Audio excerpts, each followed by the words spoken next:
آپ کے اندر عمل کرنے کا، کچھ کر گزرنے کا جذبہ کیسے پیدا ہوگا؟ جب آپ کو دین کا علم ہوگا اور آپ کے اندر اس پہ عمل کرنے کا جذبہ اسی وقت پیدا ہوگا جب آپ کو یہ تمام باتیں معلوم ہوگی۔ اور جوانی یہی چیز ہے کہ جب انسان ٹھان لیتا ہے تو وہ حد سے زیادہ جو ناممکنات ہے اس کو بھی ممکن کر گزرتا ہے، یعنی وہ اپنے آپ پر قابو کر لیتا ہے۔ میرے محترم،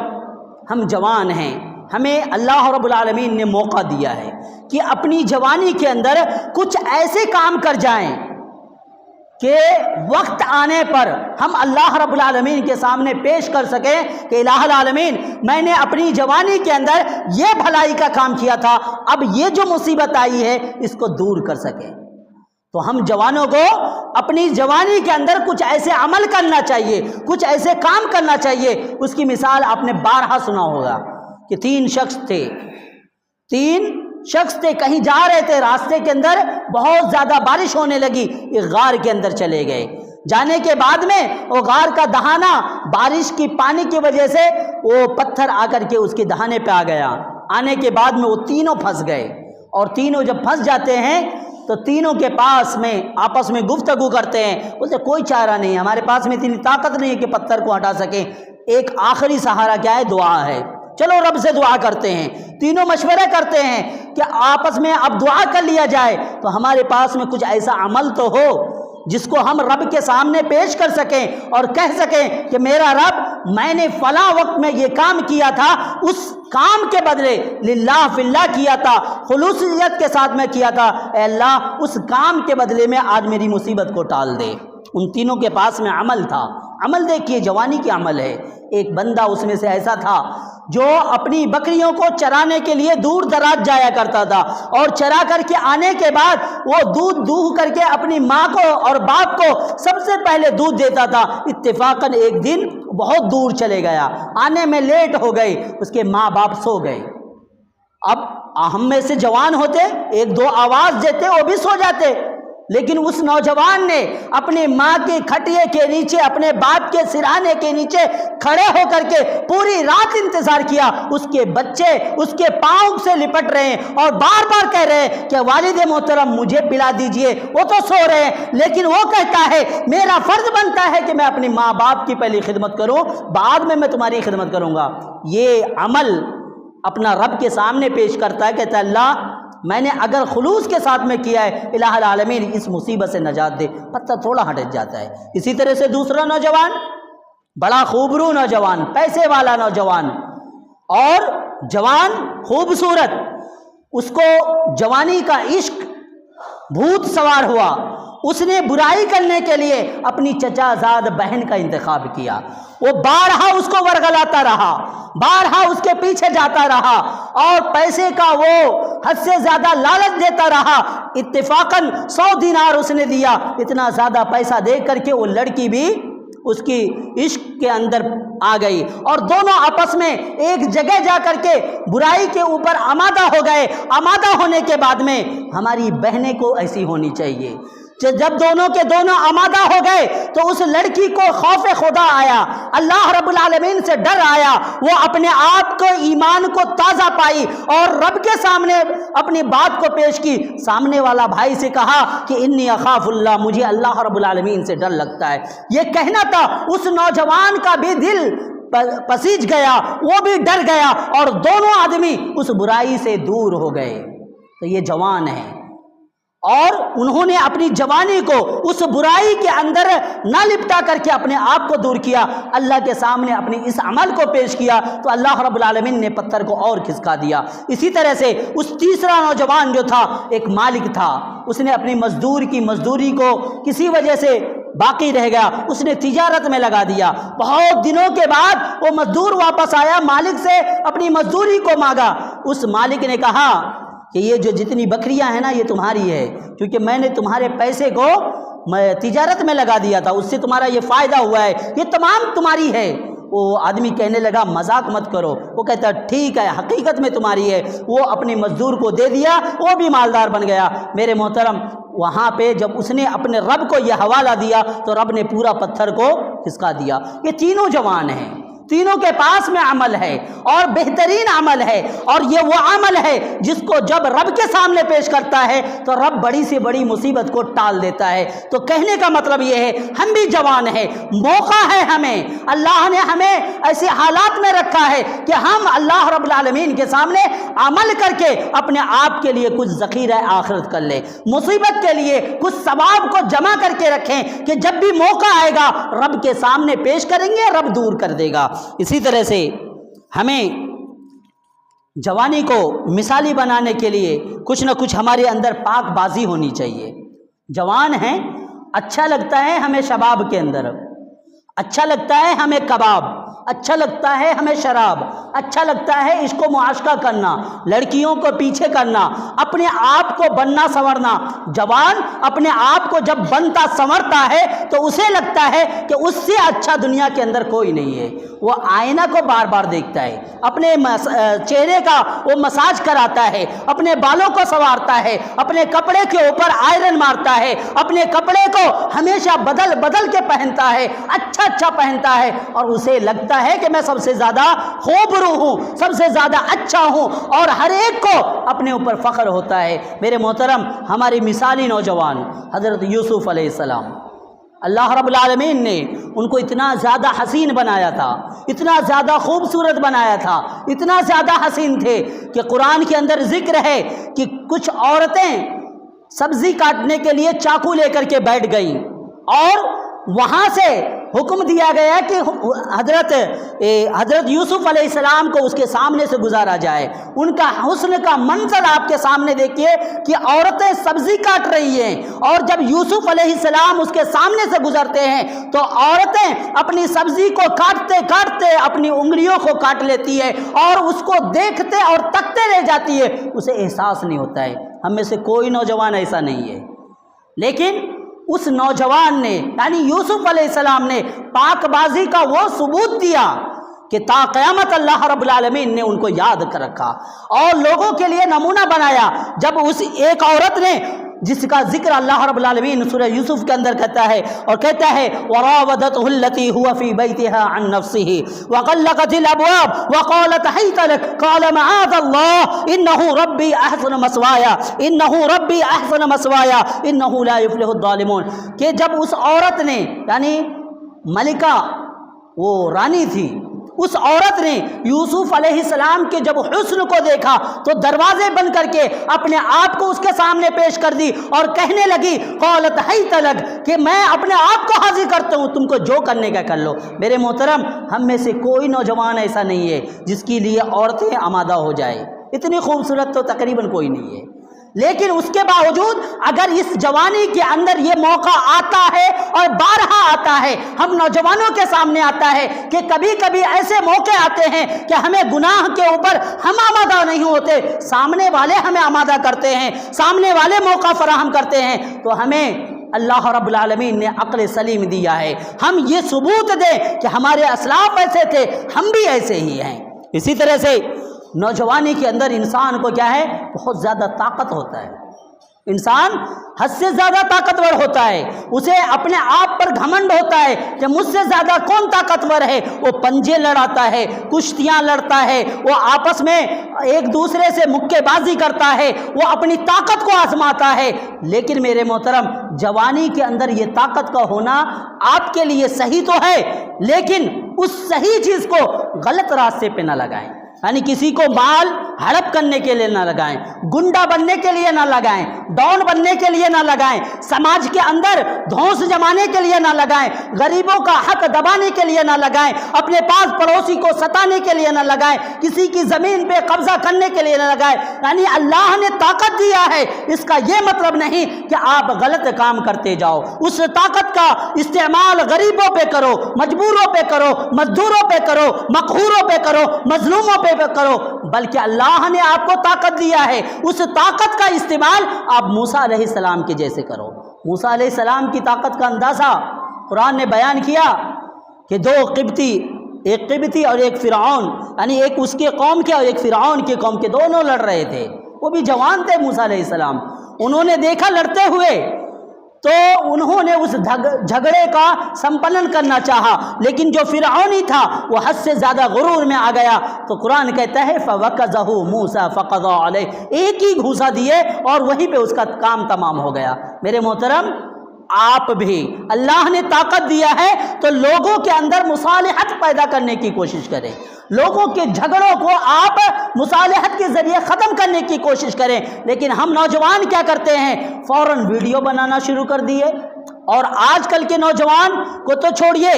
آپس کے اندر ایسے چاپلوسی کرتے ہیں، ادھر بھی چڑھا دیے ادھر بھی چڑھا دیے، دونوں کو آپس کے اندر لڑا دیے۔ یہ نوجوانوں کا کام نہیں ہے، یہ مثالی نوجوان نہیں ہو سکتے ہیں، بلکہ نوجوان یہ ہے کہ اللہ رب العالمین نے کہا انما المؤمنون اخوہ فاصلحوا بین اخویکم، کہ مسلمانوں تم آپس میں بھائی بھائی ہو، تم اپنے بھائی کو لڑتے ہوئے دیکھنا پسند نہیں کر سکتے، بلکہ کیا کرو؟ آپس کے اندر صلح کرا دو۔ یہ جوانی ہے، جوانی کا استعمال ہم صحیح طور پہ کریں۔ اسی طرح سے ہم اپنی جوانی کو ظلم کے خلاف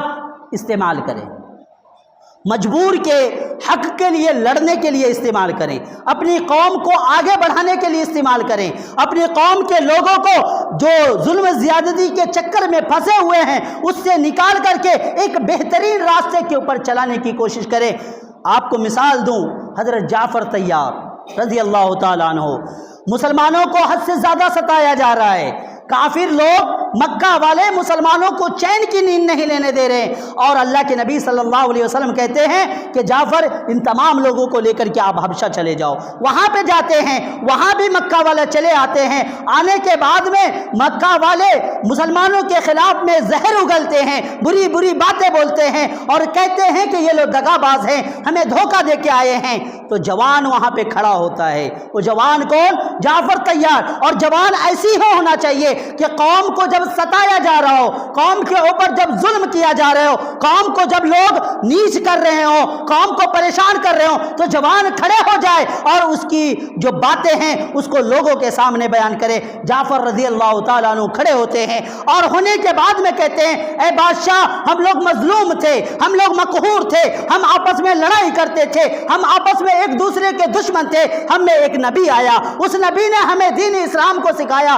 اچھی باتیں بتایا، ہم اس نبی کی تابع ہو گئے، اس نبی کی بات کو مان لیا اور ہم سچے مسلمان ہو گئے، اسی جرم میں یہ مکہ والے ہمارا جینا حرام کر دیے۔ تو جوان تو ایسا ہونا چاہیے۔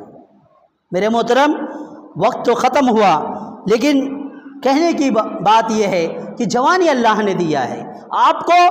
اللہ رب العالمین نے ہمت بھی دیا ہے، حوصلہ بھی دیا ہے، خوبصورتی سے بھی نوازا ہے، بہت ساری چیزیں آپ کو دی ہے، لیکن اس کا استعمال آپ صحیح کریں، اللہ کی عبادت کے لیے کریں، دین اسلام کی اعانت کے لیے کریں، اس کی اشاعت کے لیے کریں، اپنے آپ کو آگے بڑھائیں، اپنے ماں باپ کو آگے بڑھائیں، اپنے قنبہ قبیلہ کو آگے بڑھائیں، کیونکہ یہ جوانوں کا کام ہوتا ہے۔ اگر جوانی سے یہ کام نہیں لیں گے تو ایسی قوم کا رونا، علامہ اقبال نے اپنے شعر میں، علامہ اقبال کا ایک منظوم نظم ہے، بڑے بہترین نظم ہے، بارہا آپ نے سنا ہوگا، وہ کہتے ہیں کبھی اے نوجوان مسلم تدبر بھی کیا تو نے، کبھی اے نوجوان مسلم تدبر بھی کیا تو نے، وہ کیا گردوں تھا جس کا تم ایک ٹوٹا ہوا تارا، یعنی وہ تمہارے اسلاف تھے، وہ اسلاف ایسے تھے آسمانوں کے جیسے، تم اس کے تنکے ہو، بکھڑے ہوئے ہو، کبھی اپنے آپ پہ سوچا تو نہیں؟ تاریخ اپنا اٹھا کے دیکھ لو، تمہارے اسلاف کیسے تھے، وہ اسلاف جوانی کے اندر کیا کر گزرے تھے، وہ اسلاف جوانی کے اندر کیا کیا کارنامے انجام دیے تھے۔ کیا آپ کو یاد نہیں کہ اس ہندوستان کے اندر آنے والا 17 سالہ نوجوان محمد بن قاسم ہے؟ کیا آپ کو یاد نہیں اسامہ بن زید، بڑے بڑے صحابہ کے لیڈ کرنے والے اسامہ بن زید ہیں، محمد فاتح جو ترکی کا فتح کرنے والا وہ بھی 17 سالہ نوجوان ہے، وہ جعفر طیار وہ بھی کم عمر ہیں، اور اسی طرح سے غزوہ احد کے اندر شہید ہونے والا حمزہ نوجوان ہے، صہیب رومی نوجوان ہے، مصعب بن عمیر نوجوان ہے، اسی طرح سے جنگ بدر کے اندر شہید ہونے والا کافروں کے سب سے بڑے سردار کو مارنے والا وہ چند دو ہی نوجوان ہیں، دو چھوٹے چھوٹے بھائی ہیں، جسے صحیح سے گھڑ سواری نہیں آتی ہے، جسے تلوار اٹھانا نہیں آتا ہے، لیکن لوگوں سے پوچھتے ہیں کہ جو نبی کو گالی دیتا ہے وہ کہاں ہے؟ لوگ کہتے ہیں وہ دیکھو فلاں جگہ پہ ابو جہل ہے، وہ لڑائی میں مشغول ہے، دونوں بھائی آگے بڑھ کے جاتے ہیں، اس کی گردن کاٹ کے لاتے ہیں، نبی کے سامنے پیش کرتے ہیں، دونوں بھائی کہتے ہیں اللہ کے نبی میں نے اس کی گردن کاٹا ہے، دوسرا کہتا ہے اللہ کے نبی میں نے کاٹا ہے۔ میرے محترم، یہ ہمارے نوجوان ہیں، یہ ایسے نوجوان ہیں جس کے اوپر دل فخر کرتا ہے، جس کی قصے کو سننے کو دل چاہتا ہے، جس کی تعلیم و تربیت کو دیکھنے کا دل چاہتا ہے، جس کے کارنامے کو سن کر کے ہمارا دل باغ باغ ہو جاتا ہے۔ آگے علامہ اقبال کہتے ہیں تجھے اس قوم نے پالا ہے، تجھے اس قوم نے پالا ہے، آغوش محبت میں کچل ڈالا تھا جس نے پاؤں میں تاج سردارا۔ یعنی تم ایسی قوم کے بچے ہو جن کے قدموں کے نیچے سرداری دی گئی، لیکن انہوں نے اس کو بھی تیگ کر دیا، انہوں نے اس کی پرواہ نہیں کی، اور تم اسی قوم کے بچے ہو۔ اسی طرح سے تجھے آبا سے اپنے کوئی نسبت ہو نہیں سکتی، تجھے آبا سے اپنے کوئی نسبت ہو نہیں سکتی کہ تو گفتار وہ کردار، تو ثابت وہ سیارہ۔ یعنی تم صرف بولنے کے ہو اور وہ کردار یعنی عمل کرنے والے تھے۔ ہم بھی بولتے ہیں اچھے عمل کرو، اچھا کام کرو، موبائل پہ دن رات میسج بھیجتے ہیں، اور ہر ایک ماشاءاللہ سبحان اللہ انشاءاللہ مسلمان یہ ہو گیا، مسلمان وہ ہو گیا، فلاں مسلمان کی مدد کی جائے، فلاں کے لیے حق آواز بلند کیا جائے۔ ہر مسلمان اپنے واٹس ایپ کے ذریعے سے، اپنے فیس بک کے ذریعے سے، اپنے انسٹاگرام کے ذریعے سے، یوٹیوب کے ذریعے سے سارے نوجوان یہ باتیں پھیلاتا ہے، لیکن تم صرف گفتار ہو، یعنی صرف بول سکتے ہو۔ وہ کردار کے غازی تھے، تم کیا ہو؟ گفتار کے غازی ہو، صرف بول سکتے ہو، عمل نہیں کر سکتے ہو۔ اسی طرح سے گنوا دی ہم نے اسلاف سے جو میراث پائی تھی، گنوا دی ہم نے اسلاف سے جو میراث پائی تھی، سریا سے زمین پر آسمان نے ہم کو دے مارا۔ ہمارا عالم یہ ہے کہ اسلاف نے ہمیں، ہارون رشید کے زمانے کے اندر بدلیوں کا یہ عالم تھا کہ جب بادل ان کے سامنے سے گزرتا تو وہ کہتے تھے کہ اے بادل تو جہاں کہیں جا، جہاں کہیں برسنے کا ہے برس جا، اس کا خراج مجھ تک آئے گا۔ یعنی سلطنت اتنی وسیع تھی کہ بادل جہاں بھی برستا وہاں کی دولت امیر المومنین کے کھاتے میں آیا کرتی تھی، مسلمانوں کے سامنے آیا کرتی تھی۔ مسلمانوں کا یہ عالم تھا، اتنی زیادہ دولت وہ ہم کو دے کے گئے، ساری دنیا کے اوپر سکہ جمع کر کے گئے۔ وہ